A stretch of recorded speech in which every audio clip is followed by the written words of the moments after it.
بحق لا إله إلا الله محمد رسول الله। পতেঙ্গার সামাজিক সংগঠন মুসলিমাবাদ সামাজিক উন্নয়ন পরিষদের উদ্যোগে প্রথমবারের মতো অনুষ্ঠিত হলো ইফতার ও দোয়া মাহফিল।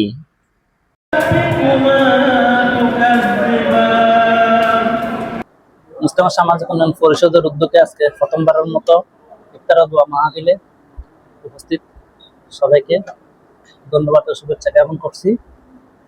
এবং এই রোজার দিনে এর বাতিত্ব যে একটা পবিত্রতা সারা বছর থাকবে। 15ই রমজান বৃহস্পতিবার নগরীর পতেঙ্গা মুসলিমাবাদ খিজির আল ইসলাম জামে মসজিদ প্রাঙ্গণে এই ইফতার ও দোয়া মাহফিল অনুষ্ঠিত হয়।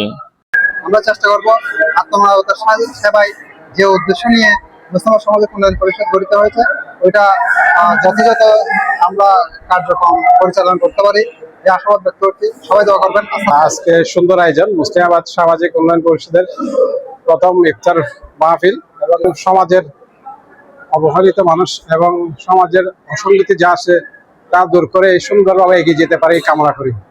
প্রথমবারের মতো অনুষ্ঠিত মুসলিমাবাদ সামাজিক উন্নয়ন পরিষদের এই ইফতার ও দোয়া মাহফিলে প্রায় 250 জন মানুষের ইফতারির আয়োজন করা হয়েছে বলে জানান আয়োজকরা।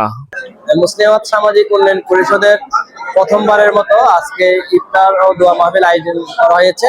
আমরা এলাকাবাসীকে নিয়ে মুসলিমাবাদ সামাজিক উন্নয়ন পরিষদ যারা সদস্য উপদেষ্টা এবং আমাদের যারা শুভাকাঙ্ক্ষী রয়েছেন তাদেরকে নিয়ে আজকে প্রায় 250+ মানুষদের নিয়ে ইফতারের আয়োজন করেছি। আমরা সকলের সহযোগিতা কামনা করছি যেন উত্তরোত্তর আরো মানুষের সহযোগিতা কামনা করতে পারি। ধন্যবাদ।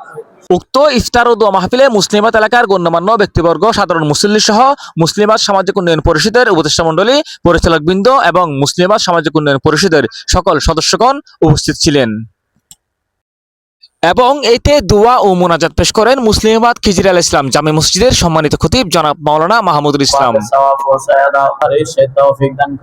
আল্লাহ অন্যায়ের বিরুদ্ধে একসাথে বজ্র কঠোর হওয়ার তৌফিক দান করো আল্লাহ। আল্লাহ যে সমস্ত তোমার বান্দারা রোজা রেখেছেন রমজান মুবারক থেকে শুরু করে এ পর্যন্ত আল্লাহ সামনে যত রোজা আছে আল্লাহ সমস্ত রোজা সবকে ঘিরে যত লা ইলাহা ইল্লাল্লাহ মুহাম্মাদুর রাসূলুল্লাহ। মামুন হুসাইন, কণ্ঠে পতেঙ্গা, চট্টগ্রাম।